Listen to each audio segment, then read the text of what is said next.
Hi everyone, in this video we will learn HPLC, that is High Performance Liquid Chromatography.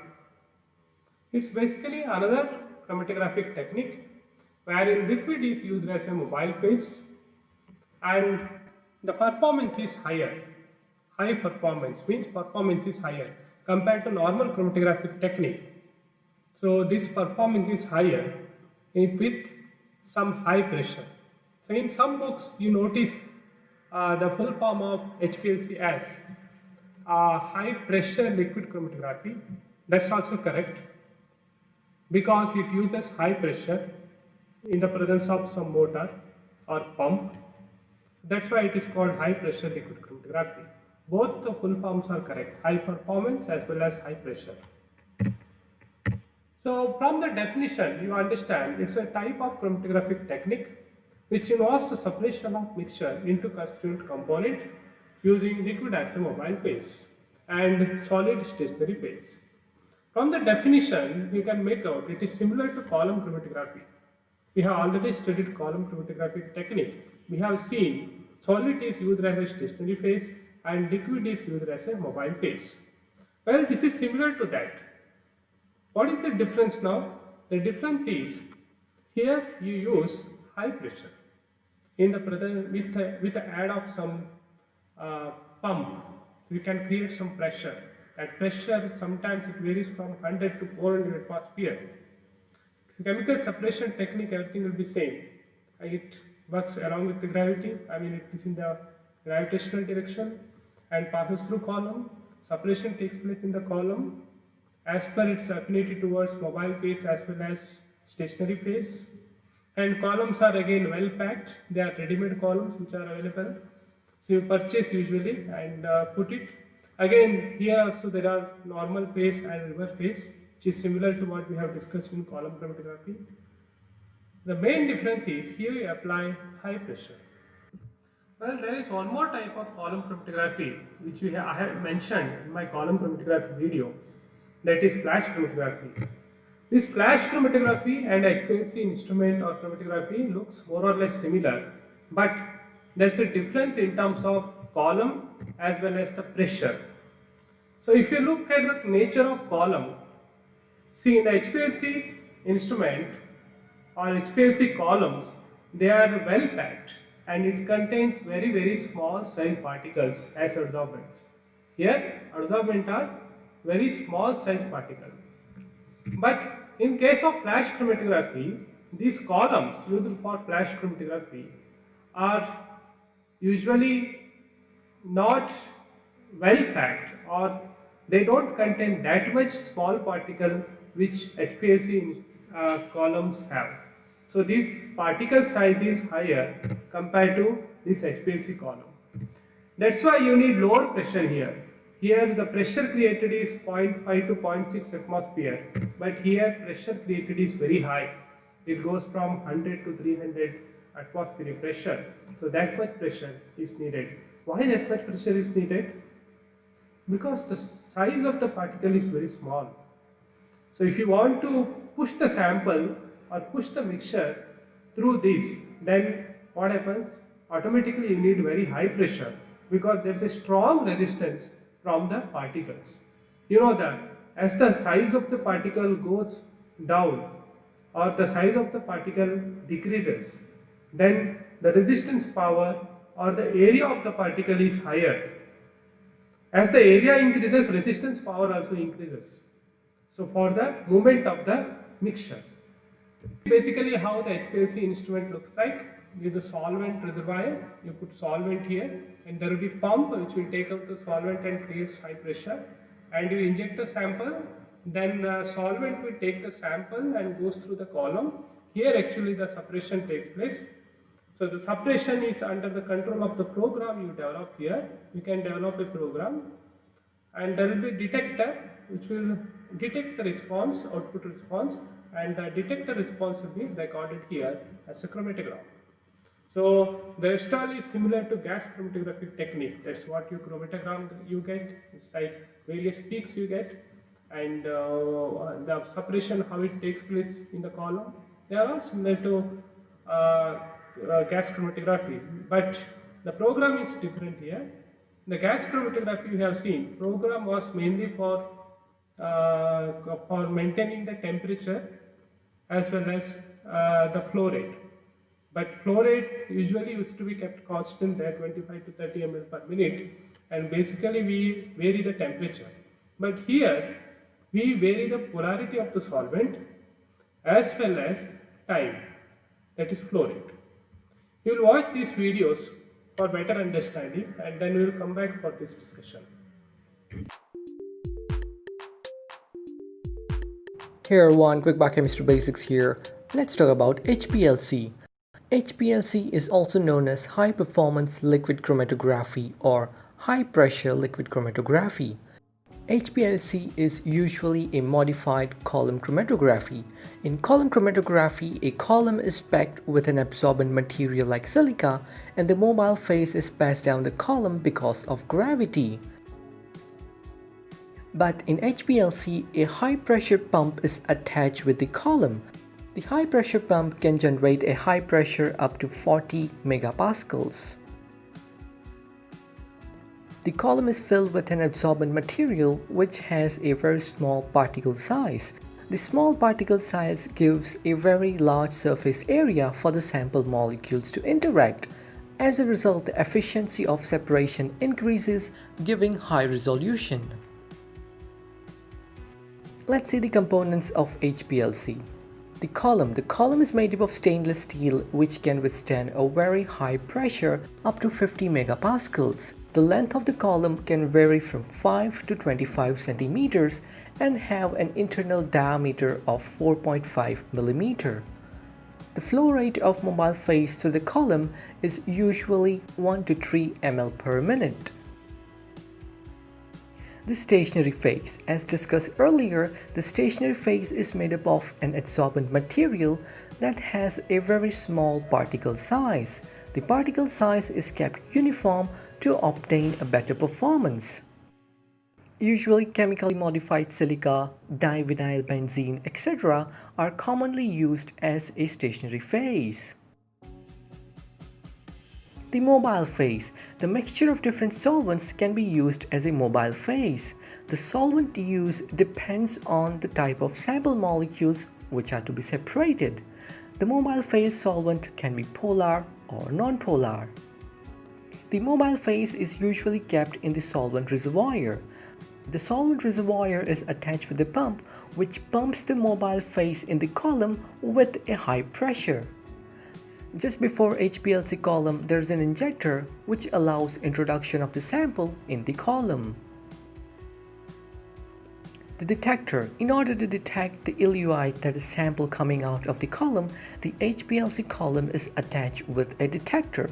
Different types of detectors such as UV detector, IR detector, fluorescence detector, refractive index detector, mass spectrometer, electrochemical detectors, etc. can be used.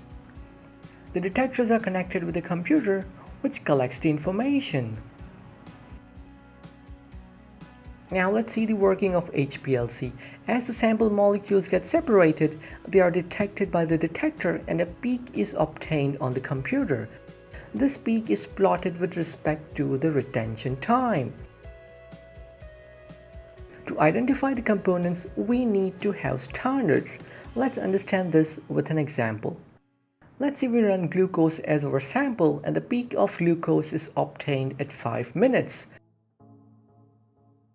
Next, we run sucrose as our sample and the peak of sucrose is obtained at 8 minutes.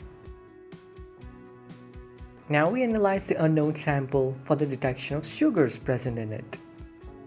Many peaks are obtained in the chromatogram. The peak obtained at 5 minutes indicates the presence of glucose.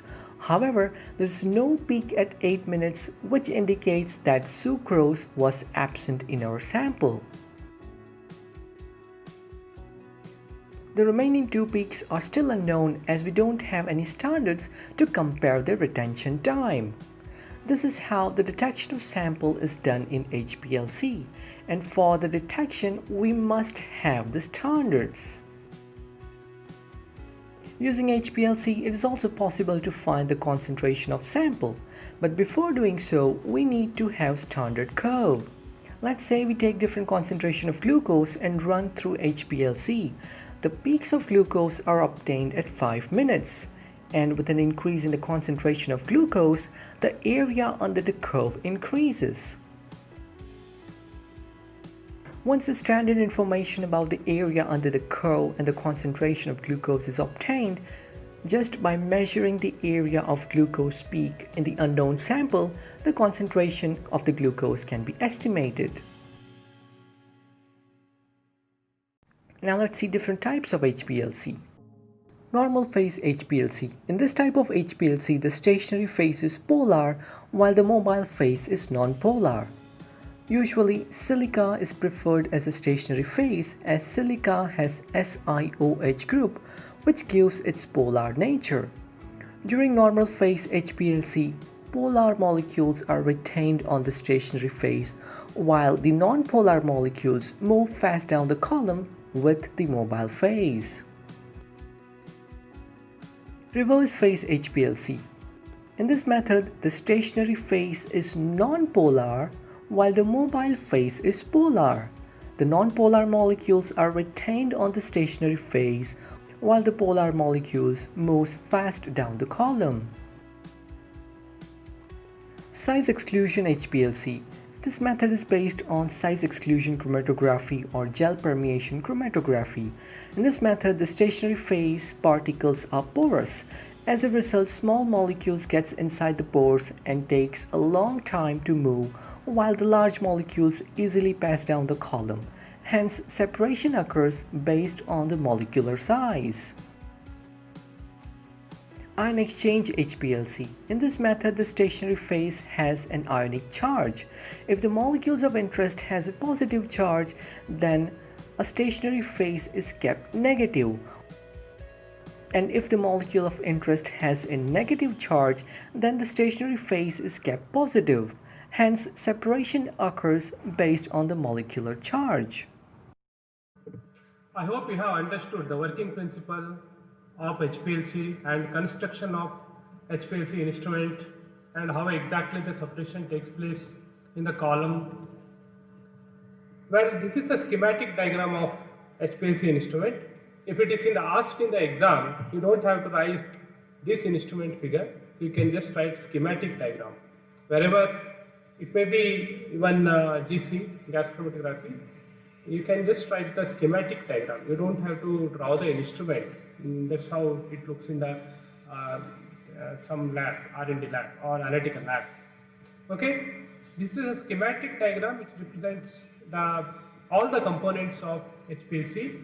You can start with the HPLC solvent. This is the reservoir taken up by the pump, HPLC pump, and then injector. Then sample is injected through the injector, and then solvent will carry the sample or the chemical mixture which you have put, passes through HPLC column, and then the separation takes place in the HPLC column. You have seen, as I already told you, HPLC column will be similar to the column which you do in the lab, I mean the normal column chromatography, but the difference is here they are well packed and ready made and uses different kind of adsorbing material, and it passes through detector. Then there are various types of detector available. Usually FID and UV visible detectors are generally used. Then the detector response will be recorded. This is how you see the data in different peaks. Each peak will represent one component, and the waste which is getting collected after passing through the column, the rest of the things whatever is there which will go as waste, and this can be reused. You can distill this and check the polarity before you use it, and it can be reused. Applications of HPLC. See, HPLC is used for both qualitative and quantitative approach. This is similar to GC. I mean, GC also we have used for qualitative as well as quantitative purpose. So here, if you see application of HPLC, it has wide application over the from pharmaceutical industry to environmental or in the detection of the narcotic drugs, and then also comes it is in medicines, again in the various pathogen testing, and all types. You see wide application of HPLC. If you go to any industry or any well-established R&D lab, I think without HPLC it's very hard to work nowadays. And HPLC is coupled to MS. Even GC is also coupled to MS, mass spectroscopy or mass spectroscopy instrument, another instrument which can be coupled with liquid chromatography as well as gas chromatography, and they are used for detecting various chemicals and for qualitative and quantitative applications of medicinal compounds, drugs, and again in forensic lab they are used. So it has wide applications. If you see one by one analysis of drugs, that's what I told. You can analyze the drugs both qualitatively and quantitatively. Synthetic polymers, once you synthesize anything, it may not be polymers, even it can be any compound. Once you synthesize, you can confirm by comparing with the literature data, the TR value of it. See, while comparing the TR value, you should compare under the same condition. See, TR value changes, TR value means retention time. It changes with the column as well as the program. So it depends on various factors. I have mentioned it in the study material, factors which affect the TR values. So it is similar to RF factor, what you have studied in this normal TLC, thin layer chromatography. You must have seen how RF factor changes. Similarly, TR value changes with various factors. So you should make out while comparing with the literature, you should keep in mind that the TR value should be compared under the same condition of setup as well as same condition of instrument and same condition of program which you have developed. Then only the TR value comparison works. And you can analyze the pollutants in the environmentals. Yes, you can analyze various pollutants, chemical pollutants which are available or which are thrown in the environment by human activities. So you can analyze what are exactly present. Similar to GC application, it is determination of drugs in biological matrices. Of course, what present in the biology, what present in the human body, that can be analyzed. Isolation of valuable products. Here, when you do isolation work, you can the best way is LCs or liquid chromatography or HPLCs coupled with MS and work in isolation lab. Purity, you can check the purity and see if you are getting only one peak, then it is pure.